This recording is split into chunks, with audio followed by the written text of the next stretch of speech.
welcome. I'm Jeff Carter with Seattle City Club. I go by he and him. Please welcome to this virtual civic bootcamp on diversity and equity in local government, with specific focus on local government and politics. And before we begin, I'd like to let you know that Seattle City Club is a small nonprofit with a big mission. To strengthen our community through conversations with community leaders on critical topics like this one, and encourage civic engagement. Please consider supporting us to continue programs like this by making a donation on our website, seattlecityclub.org.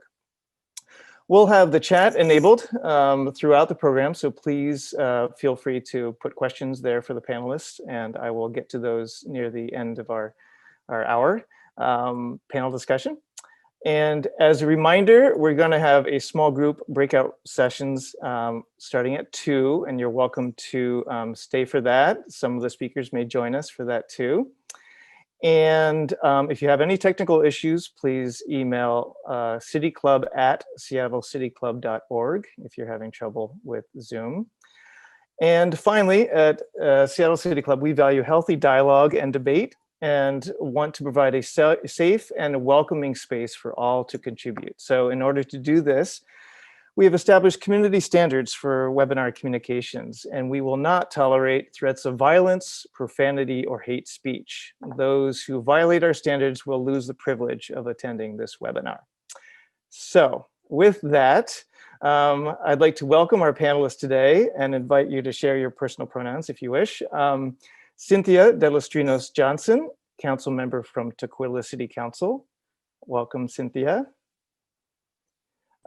Chris Roberts, council member with the Shoreline City Council. Hello, Chris. And Manka Dhingra, Washington State Senator in the 45th District and the Deputy Majority Leader of the Washington State Senate. Hello, Manka. So I'd like to start with a kind of general question. Why is it important to have representation of diverse and marginalized communities in local government to begin with? How about Cynthia? Why don't you start? Hi, good afternoon, everyone. I'm Cynthia Delostrinos Johnson. I use she, her pronouns. I think the main reason for me that I think representation is important is because of the perspective that it brings to the decision-making table. When I thought about this question, I have to mention what the demographic of my community is. For those of you who are unfamiliar with the city of Tukwila, it's also home to South Center Mall. I think many people know and have been to South Center Mall, but not a lot of people may know that Tukwila is majority people of color. We're about 62% people of color. We have 34% of our population is foreign-born. Many refugees and immigrants, when they come to the U.S., they resettle in Tukwila. We're home for the international refugee place where refugees resettle here in Tukwila and in SeaTac. And over 60 different languages are spoken in our public school district. So we're a very, very diverse community. But at that same time, when I ran, one thing I didn't know was that I would become the first woman of color and first person of Asian descent to be elected in the city of Tukwila. I think that's really important because given my background, I don't speak for all people of color, obviously, but already in my time being on city council, I've seen areas where I bring a unique perspective, having grown up as daughter of immigrants from the Philippines. And I think that really does matter when we're making decisions on behalf of all the residents who live in Tukwila. Thanks, Cynthia. How about Chris? What would you say to that same question? Sure. Welcome. I'm excited to be here. I'm Chris Roberts. I use he, him pronouns. I am a council member and former mayor of the city of Shoreline, which is on the north side of King County. And while we don't have the same demographics of Tukwila, we do currently have 3 members of our 7-member council are people of color. And then our school board, there were 2 vacancies that just opened up, and then our Shoreline School Board now has a majority women of color on its school board. So, I mean, that's most people think of North Seattle as being not very racially diverse, but our council really, and our school board really does look more like our community.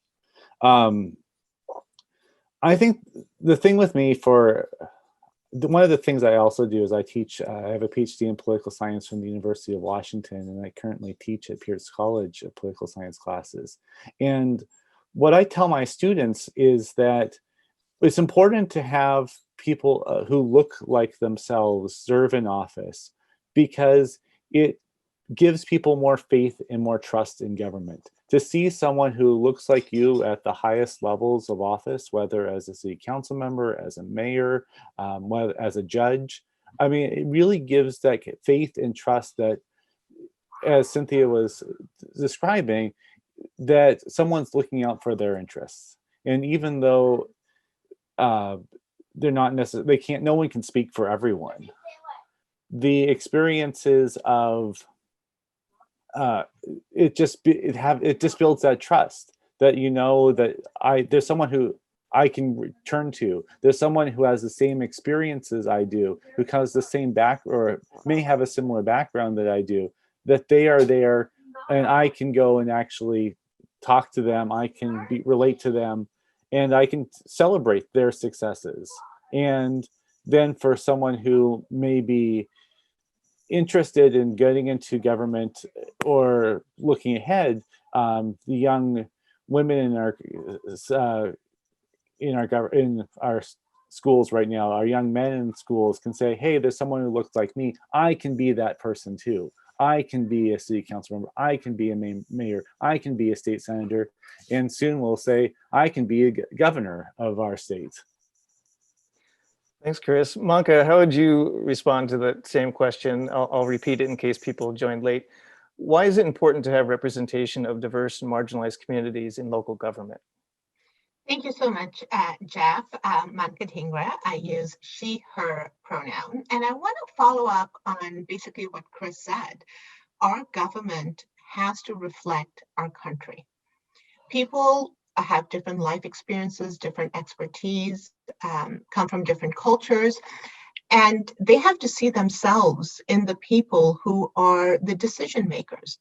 And we've seen over and over again that when those diverse voices are present at the table, we get better policies. I can give you a few examples just in the last 3 years that I have held office. You know, when I ran my campaign, I started doing this community barbecue. And once I got elected, I decided to continue that annually. So I do an annual community barbecue. And every year, this year was virtual, but every year people come up and they say, we have never attended a political event before or never met with an elected. And they came because when they saw me, they felt the familiarity. They felt I was approachable, that they could show up, that they were invited. And so it's this concept of they know people in the government, but they don't necessarily feel invited to participate. And so it really is about building trust and providing access. Thanks, Manka. Cynthia, how are we doing, excuse me, how are we doing, would you say, in the representation of diverse and marginalized communities in government? And what would it take to increase that representation? So I mean, I would say we're okay. And the reason why I say we're doing okay is because there's still so many races where people are the firsts. Everywhere you look, like I said, I was the first in my city. I work with judges across the state, and we retained two of the first Native American Supreme Court justice, the first African-American woman justice. The court recently elected its first person of color chief justice for next year, Justice Gonzalez. And just all over the state and the country, we're still seeing firsts. But that is good. Like that, we have to like be really proud of the fact that we're breaking barriers in these areas, but at the same time, you know, we're breaking barriers right now. How many years has it taken to get this level of representation? And, you know, how long is it going to take to actually make the progress now that we have the representation at the table? So your next question was, what can be done to increase representation? I think that's a really important question because, like I said, we're okay now, but at least I could speak to myself because this is my first year in elected office, and I really did not think that I would run for office. So what helps is, well, first I want to acknowledge what Chris was saying about seeing people like you in office. For me, it started with seeing a judge. I'm an attorney in my regular job. Was seeing a judge who was Asian, who took me under her wing, Justice Mary Yu, as one of my mentors.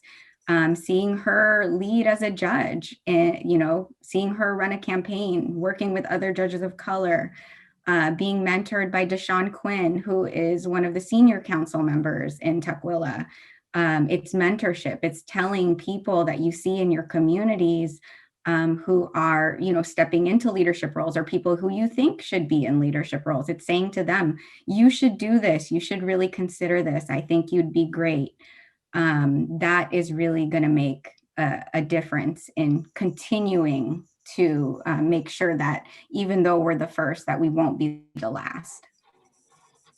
Thanks, Cynthia. Chris, the same question. How are we doing in Washington State in terms of representation of marginalized communities, and what can we do to improve that? Well, along with Cynthia, I think that okay is the right answer. And especially looking within King County, I think we are okay. But if you look outside of King County, you really do not see many elected officials of color outside of King County. Within Snohomish County, I believe there are Kyoko Matsumoto Wright and Steve Woodward serve on the Montlake Terrace City Council, and I'm not sure of any other elected officials of color serving in Snohomish County. There's even on the King County Council, I think there's only one person of color on the King County Council. And so certainly if you look in the Yakima Valley, I mean, there are many elected officials of color, but you see that, the Tacoma mayor, I mean, there's certain places that you do have people of color serving in councils, but really outside of King County, it's fewer and fewer. And that's even recognizing there are more cities and more outside of King County than there are inside of King County. Thank you, Chris. Manka, what about the same question? What would you say? So, I'll say I think we're making progress. We are definitely not close to representing the population that we serve. When I joined the Senate 3 years ago, I doubled the Women of Color Caucus. That's from 1 to 2. 2 women of color. We doubled it again the next year, and we're up to 4. That's a shocking number for the Washington State Senate. 4 women of color. And until Tawana Nobles ran this year, we did not have a single Black senator in the state of Washington. Now, her race is very close, but hopefully when she wins, she is only going to be the second Black female senator in the history of our state. So we have a lot of work to do. But, what was really exciting for me was when I ran in 2018, in King County alone, there were 10 South Asian women. And I'm not just talking about other people of color, but we had, I was on the ballot, Pramila, Vandana, Mona, Tanika, Varisha, Rituja, Preeti, Uzma, Satwinder. They're just South Asian women running. And I remember a national reporter called me and said, hey, what's going on in the state of Washington? especially in terms of South Asian women. And I said, you know what, we have a really smart electorate. So yes, we are making progress, definitely in King County, but as a state, we still have a long ways to go. Manka, I'm going to stick with you since we've touched on being the first. You all are unique in this, but Manka, you're the first Sikh legislator elected in our country. And I'm wondering how that perspective has informed your work as an elected official. You know, until I won, I actually didn't realize that I was the first Sikh legislator in the country. It's when I got this congratulation note saying that I was like, oh, we should check on that. Is that really true? And it's true. So, you know, I think it started off when my family and I decided I would run for this. It started off with my husband. You know, we're a proud Sikh family. He wears a turban. And we had to have that conversation. You know, are we going to use a family photo with him on it? And other electeds, other people running for office don't have to have that conversation. And I said, absolutely, this is who we are. We are a proud Sikh family. You know, and the Sikh values of integrity, honesty, seva, which is, you know, serving our community, are very ingrained in me. And I bring that to the table. And so, you know, it started off there. But I unfortunately have had a lot of firsts. I was the first South Asian person to work at the King County Prosecuting Attorney's Office. You know, after 9/11, I worked on a lot of hate crimes. I was on the advisory council with Seattle Police Department dealing with hate crimes there and doing trainings around, cultural trainings around what does it mean to be a Sikh and the turban. So it means a lot of different things. It does mean that I bring my perspective and my experiences to the table, but it also means that I represent not just the 45th legislative district. I have this sense of representing all South Asians in the state of Washington, all Sikhs in the country. And so while you cannot speak for everyone, you do become the voice for everyone. So there is a much greater burden as well as privilege that is placed on us as leaders who are people of color. Thanks, Manka. Chris, as a tribal member of the Choctaw Nation of Oklahoma, I assume that, you know, and I know that you've written articles and promoted Native American political involvement. So same question to you. How does that kind of inform your work? I remember once going to a meeting of within the committee meeting within the Association of Washington Cities, and there was some discussion about city relationships with a tribe, and there were a lot of people who, in that room, I can't remember if I was the only person of color in the room, but I mean, if I was, it was one of the few. And there were very few people who understood the issues around sovereignty. There were very few people who, I mean, lots of negative stereotypes that were said in that room, and it was disturbing. And so, I mean, I think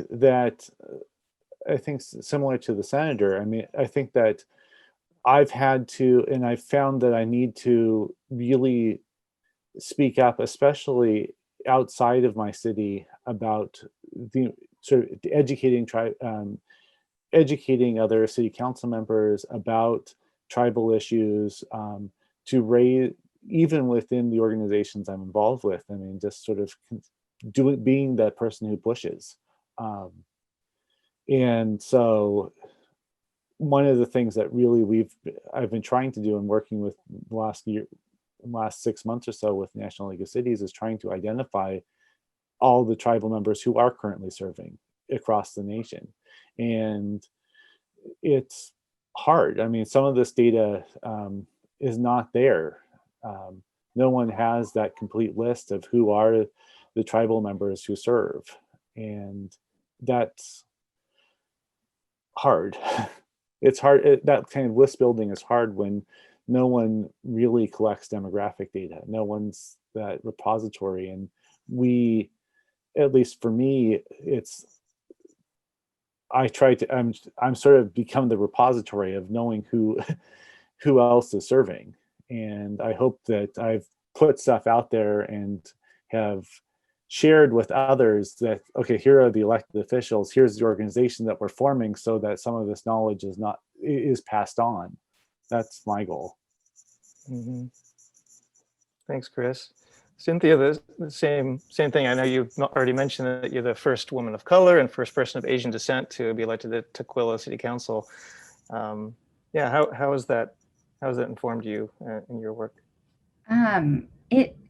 So I mean, all I can think of, like, all of us, we have to do extra work, and to be the first, because there's so, and I think, if you ask us all, like, it's work that we love to do. We know how important it is to do the extra work to make sure that we're not the last. Being the first, I really have to, and even through the campaign, it was like I had to center myself.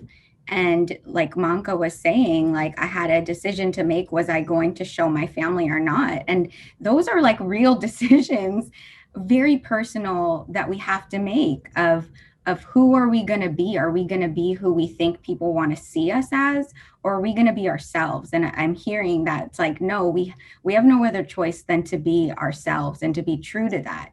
And I think that's very empowering, and is the reason why we do extra work. Like, I mean, being on panels like these, or, when it was Filipino History Month, they wanted the Filipino electeds to come and speak to their group and inspire. And I will always say yes to opportunities like that, because I think it's part of making sure that we're building a pipeline. So, like, anybody here on the call, if you know people who want to speak to somebody who's in office, who shares the same cultural background as them, we continue to do this work because it's important. And I wouldn't call it a burden. I think Manka had called it a privilege or an honor.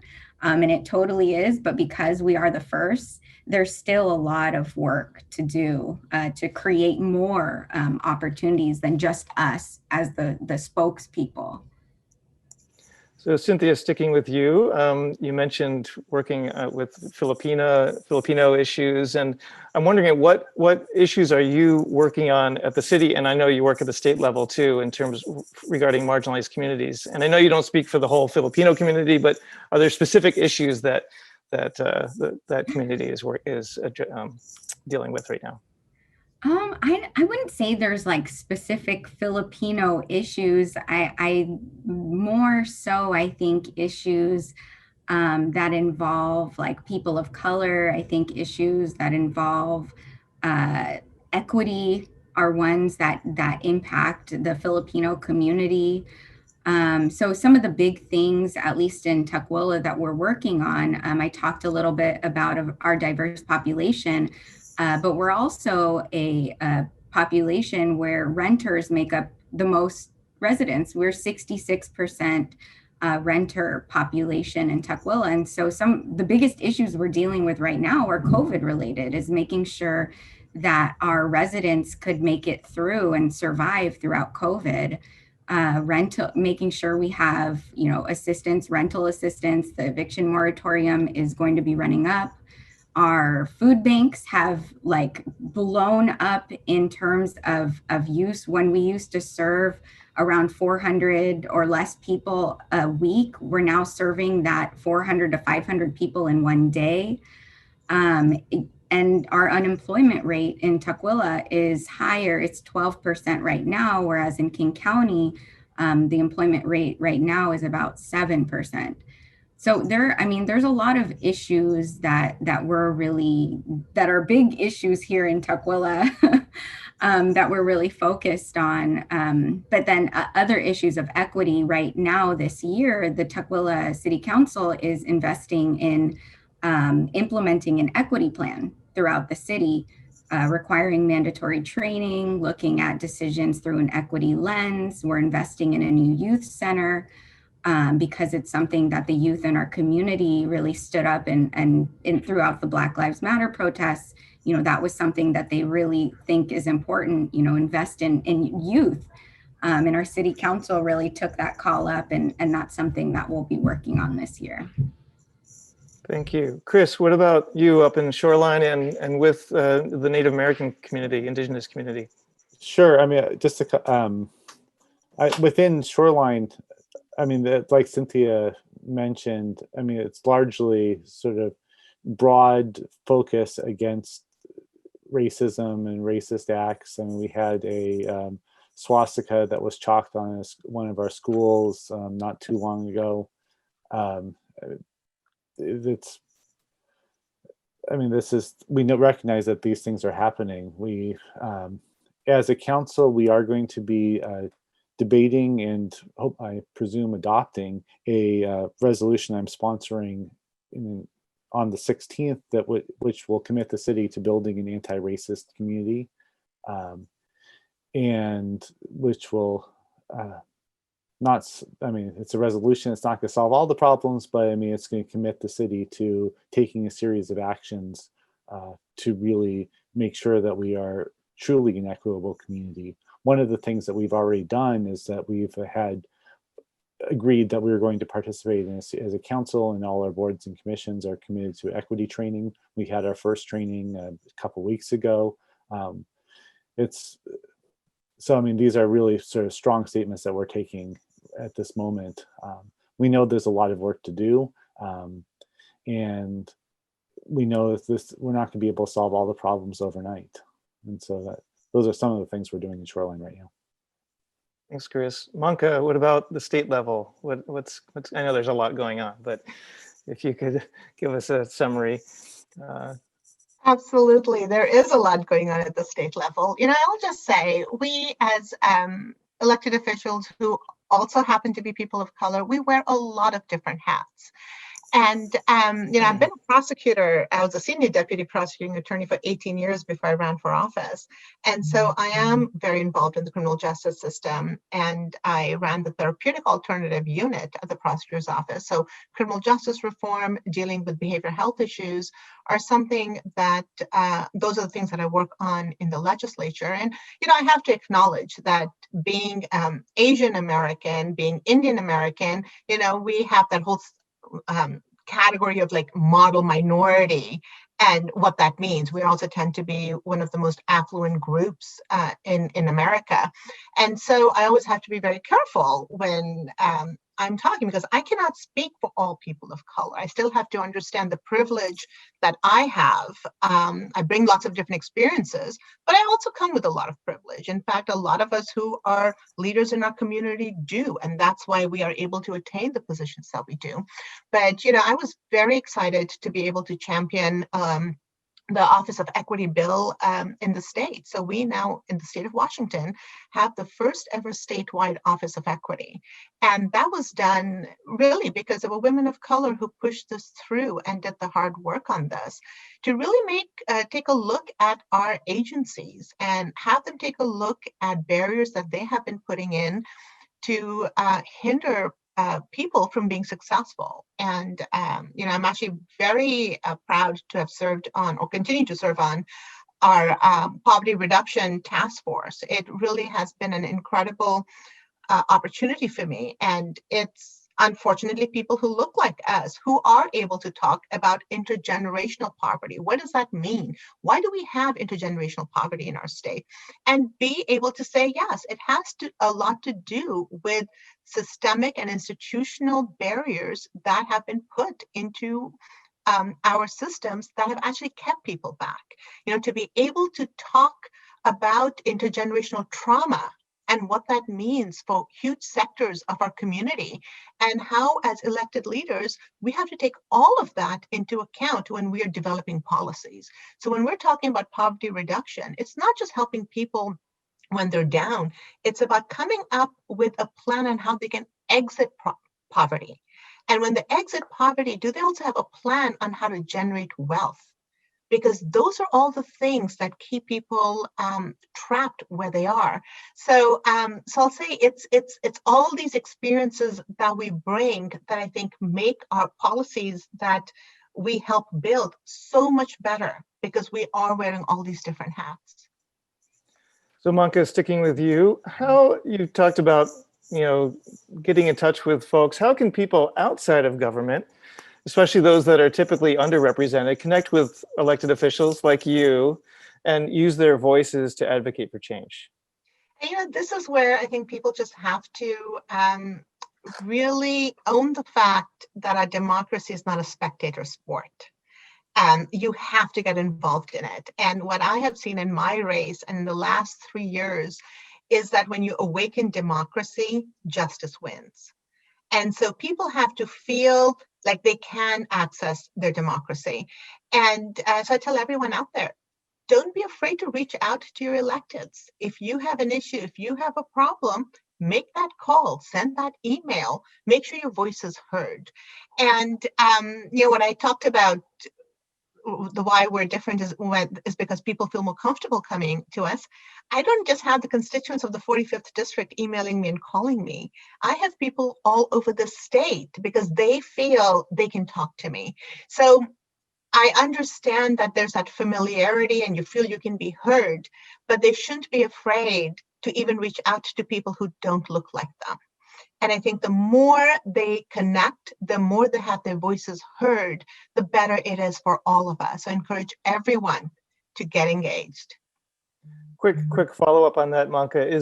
Are there like insider tips? Is like email better, like on a Friday afternoon? Is it a phone call in the morning? What would you say to people if they're like?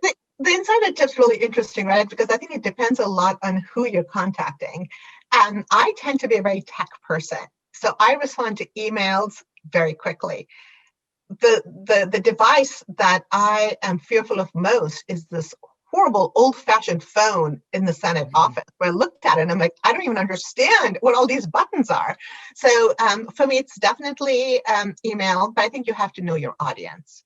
And in the Senate, I can tell you, when you make those phone calls, when you send those emails, we keep track of those. We know how many people are reaching out to us. We know the demographics of the people that are reaching out to us. So it is important, even if you don't get that email back or a phone call back right away, it will eventually happen, but just make sure you get that voice heard. So reach out in whatever format. You can text, email, call, and do all of the above. Great, thanks, Manka. Chris, what would you say to the same question? How can people outside of government kind of reach their elected officials?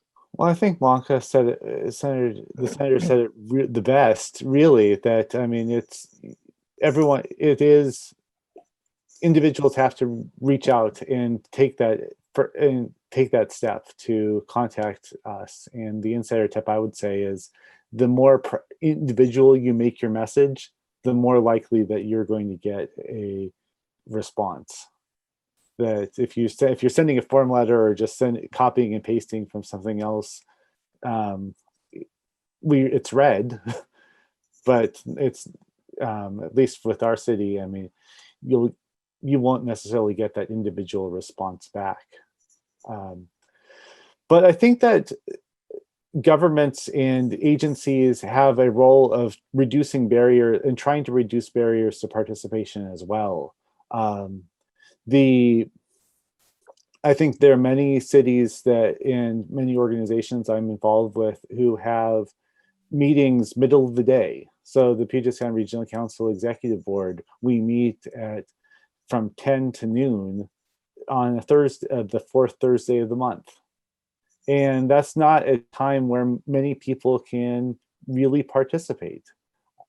Fortunately, in Shoreline, we have our council meetings 7 o'clock on Monday. So, I mean, more people can participate there. So, I mean, those kind of institutional things, we have the choice of making it open or more open or less open in terms of participation. I'm really excited about the Senate rules that were just announced yesterday to allow people to participate in committee hearings via Zoom. I mean, I think that's going to be great for participation.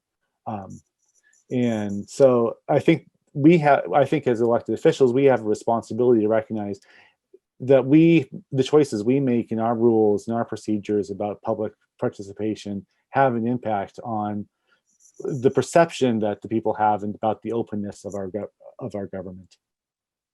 Thanks, Chris. Cynthia, the same question. How can people outside of government kind of reach their elected officials? And maybe an add-on, if you can address this, people for English is a second language, or from a different cultural background and don't really understand our system or feel disenfranchised from our system. Maybe if you could elaborate on that as well. Yeah, I mean, that you bring up a really great point, that if I can't just say email me, if somebody emails me in another, well, if someone emailed me in another language, I would go back to my city and say, you know, pay for the, you got to pay for this as a translation. The city does have an obligation to make sure that everybody has access. And that's a huge thing. You know, one thing that I was thinking of, we're doing budgets right now, is where's our line item for translation? Where's our line item for things like, they call them in Tukwila community connectors. They may be local nonprofits working with communities who, you know, don't speak English, can speak to them in their own language and connect them to the city that way. There are things that we could do, like Chris said, on our end to make it easier to reach us, particularly for historically marginalized groups. I love what Manka said. She said, when you awaken democracy, justice wins. Like, I love that, because really, like, it seems like it's hard to get a hold of us, but I was surprised how much people don't reach out to me. Like, if I get an email, I'm excited. I'm like, oh my gosh, someone emailed me, like, you know, set up a meeting or write them back. And their issues, especially locally, I think, well, I don't know, you know, Senator Dhingra will have to speak from her perspective as a senator, but at least locally, like, we don't get a lot of engagement. I think it would be great to have more engagement. But on our end, things that we're doing is, you know, one thing is we send out a survey throughout when we want to know what the city's budget priorities are for residents. We've been sending out surveys via like online, but then of course that cuts off people who don't have access to internet. But there are ways that we can continue to work on this. And I think that there's an obligation on our end. It's not just on your end, to create open pathways to access us and your government. And Jeff, Thanks. if I Yeah, can go ahead. follow up on something Cynthia said, you know, talking about the responsibility we have as electeds to create that space that people feel comfortable. You know, I mentioned my community barbecue that I do annually. You know, one of the other things is I also chair our BURST committee, that's the Behavioral Health Transformation Task Force. And what I do very deliberately in that meeting is the first people that we hear from are individuals and families that are impacted by mental illness or behavioral health issues. And that's done because you have to center the voice of the people who you serve, because all the work that we do in the behavioral health arena is to make sure that services are being delivered to those individuals. So opening that every meeting with voices that are impacted sets that tone. And so I think there's a lot that we can do as electeds in making sure that when we are holding meetings, when we are creating that agenda, that we are very deliberate in making sure that all voices are present. And if they're not present, really understanding who is not present and acknowledging that. Thanks, Manka. As kind of a add-on and follow-up to that, how, and this is a big question, I know, but how has the pandemic, the racial justice movement, police accountability, now kind of the election and all that, how has that impacted civic engagement and just the whole, you know, dynamic of that? So I'll say we had a Law and Justice Committee hearing just a few weeks ago, and one of the presenters, Monisha, started off by saying that the year 2020 has actually given us perfect vision. We are really able to see what is going on in our country and in our state. And I think she's absolutely right. All the inequities that have existed for years, we saw them clearly with the pandemic. The haves and the have-nots, it's a very clear line. You know, I'm fortunate I represent the 45th Legislative District, which is like the King County parts of the city of Woodinville, Redmond, Sammamish, Kirkland, Duval. Those are affluent areas. I had a neighbor who decided to sell their house in the middle of the pandemic. That house was sold in under 24 hours. And then we have people who can't afford to pay rent, who are starving. We have people that are hungry. And so it has really shown us that disparity. It didn't create it, it showed it to us. And the same is true of the Black Lives movement and what's going on with police accountability. Those things have existed for decades. We have simply not listened to the Black voices for years when they have said this has been going on.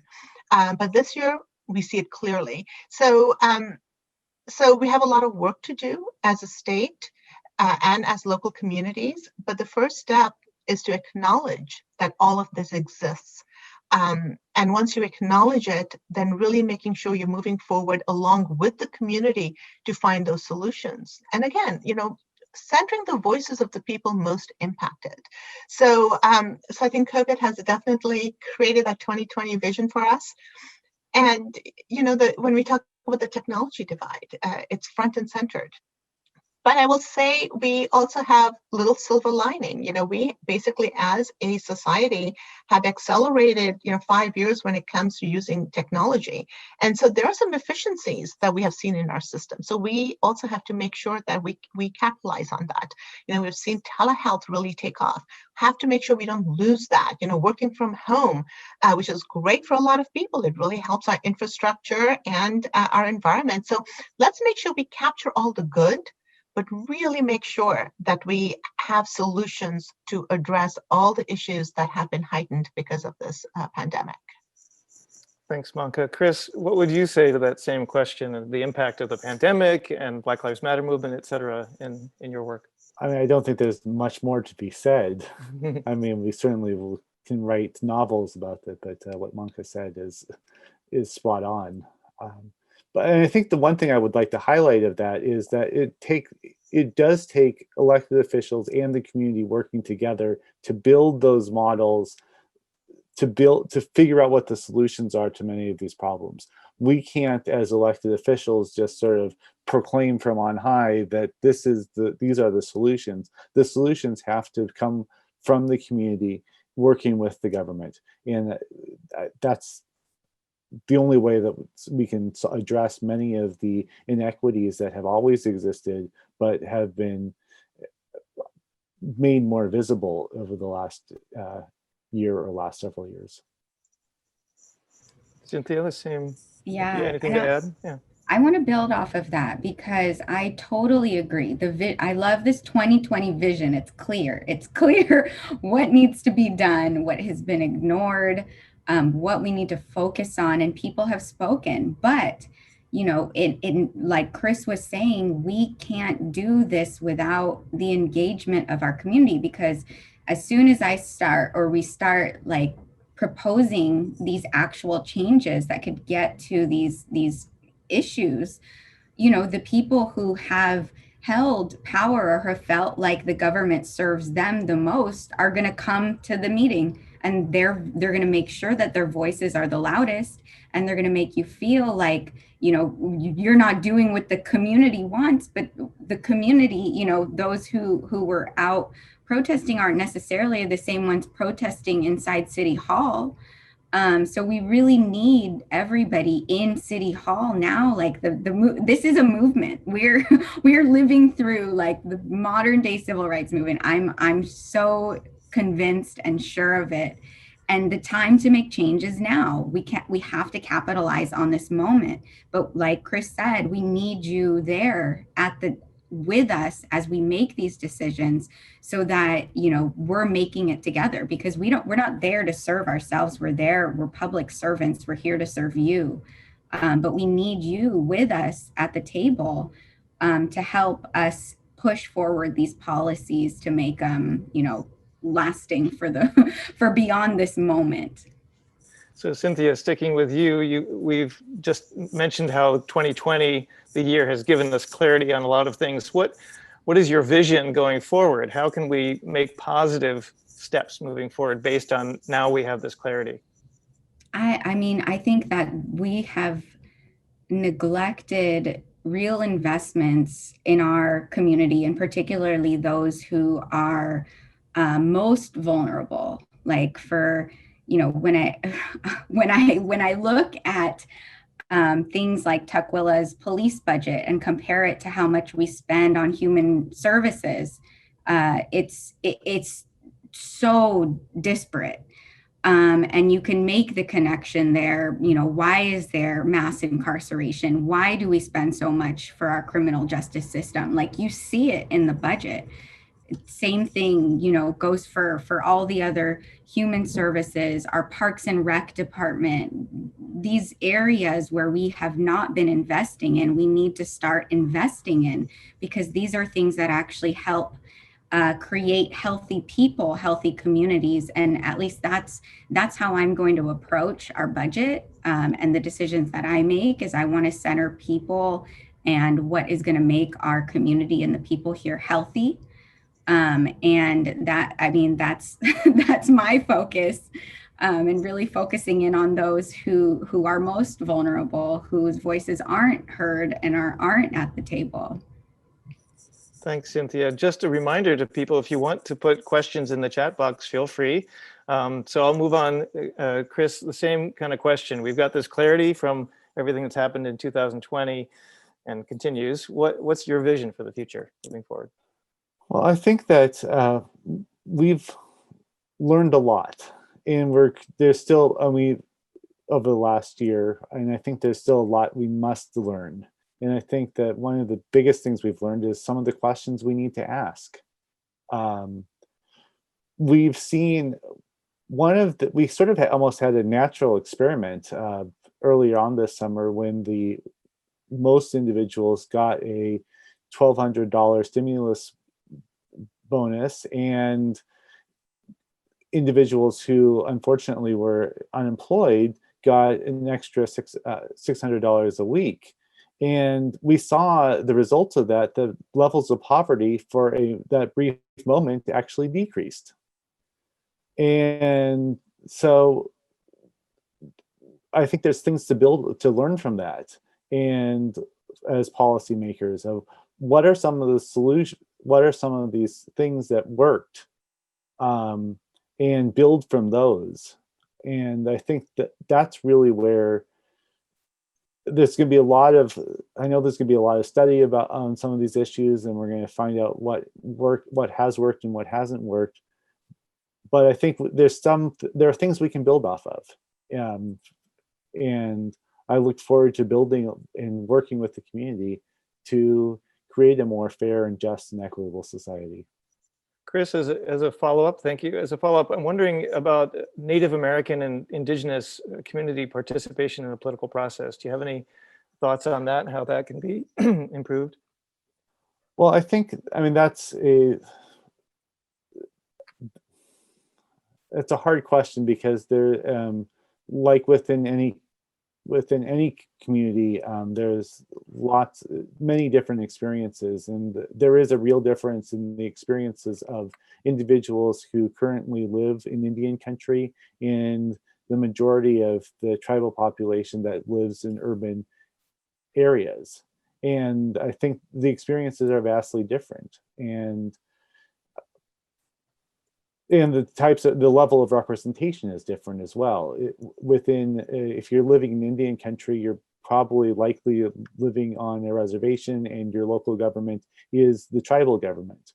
And so that's where a lot of your focus and a lot of your energy is often focused on. Indians living in tribal members living in urban areas, they're more a part of the sort of normal American political system, while retaining roots with their tribal government. So I think the answer is it depends. And the different strategies are necessary for these different experiences. I just heard on National Public Radio how the Latino community is not a monolith, so you can't clump everyone in, and I'm sure the same goes for many different communities. Yeah, I saw that too. Or I saw lots of that, and that's not surprising to people who study the Latino community across the board. One of my professors, Matt Barreto, is one of the founding members of Latino Decisions, a national polling firm, has been saying this for saying that for years. But even if some of the things I saw about this election was that even within sort of, let's just choose the Mexican community and living in the United States, that there appeared to be a divide in the urban and rural split in terms of votes within the Mexican community in the United States. That so even within sort of one historical background, where people live has an effect on people's votes as well. Thanks, Chris. Manka, the same, going back to the same question, we have clarity in 2020 about, because of the pandemic and civil unrest and Black Lives Matter, what's your vision for the future? Actually, when I won the election, that year, we had a lot of women running for office, and a reporter asked me, they're like, well, how does it feel to be a part of the Year of the Woman? And I said, Year of the Woman, that was in 1992. What we're seeing now is the new normal. And I'll say that's true of what we're seeing with the Black Lives Matter movement. That's what we're seeing with equity issues. This is our new normal. We have to work towards a just society. People want change. And so this is not just about a fleeting moment. I think to Cynthia's point, this is a huge movement. You know, I've been involved in criminal justice work for close to 2 decades, and it's always been the same people around the room. This is the first time that I went to Black Lives Matter marches in the city of Woodinville, city of Duval, areas that normally we never had criminal justice discussions about. So this is our new normal. And I think we in Washington are really going to be leaders all across the country when it comes to creating this just economy and a just society. Thanks, Manka. Cynthia, as the final question in our panel discussion, for those people who feel maybe disillusioned by the process, by the system, by the government, what would you say to encourage them to believe that change is possible? I think little bits of hope. I mean, if I came across somebody who, and I have, like in Tukwila when I was campaigning, like why should I vote? You know, nobody's there who looks like me. You know, I don't believe in government. They just, you know, explain this politician's decision over here. You know, there's a lot of people who are disillusioned from things they've seen in the past. And I think what that means to me is, you know, we have to give them a reason to hope, to know that there is change and that you can change and that your voice does matter, you know, regardless of some things that I heard before, like because Tukwila there are a lot of immigrants and refugees who live here, you know, I can't vote. So you don't care about what you know, it doesn't matter, you know, I don't vote, so you probably don't care what I have to say, but that's not true. Like, I don't care if you don't vote or not, you live here, your voice matters. So it's those reminding people that, telling people that. I think me going out there, other young people are doing such an awesome job, like just getting super engaged in their government and bringing new voices to the table. But I think what's important is giving that people hope, showing them that there's a reason to hope, that there is change. And that's, I mean, that's what I would say to encourage people who may feel disillusioned, is that there is change. The change is here and we will continue to make it. Thanks, Cynthia. Chris, what would you say to that same question? I think both Manka and Cynthia have sort of elaborated. This is a moment right now, and this is a moment where change is possible, and it's going to take everyone to push for change to occur. I think that one of the things that is difficult, I mean, especially if you have been beaten down by the system for years, that it's very understandable to feel that change is hard and change is difficult. But to recognize that patience is the virtue to some degree, that we need to fight, and we, as elected officials, we need to push for larger, broader systemic changes. But that we have to recognize that it's hard. And we're not going to be able to snap our fingers and create the society that we want and we wish for. It takes more compromise than we like. And that's the unfortunate thing about government. But if we stop, if we just withdraw from the system, if we don't raise and continue to push for issues and push for things we care about, that it's not going to happen. I mean, so we need people to push us. As an elected official, I want people to push me to do better, to think about different things, to challenge me. I want that to happen. And I want to be pulled in good directions and not just sort of accept what is possible for the moment. But so we need you. I need you. Thanks, Chris. Manka, what would you say to that question? If people feel disillusioned, what would you suggest to make them believe that change is possible? So I'll just say I am an optimist.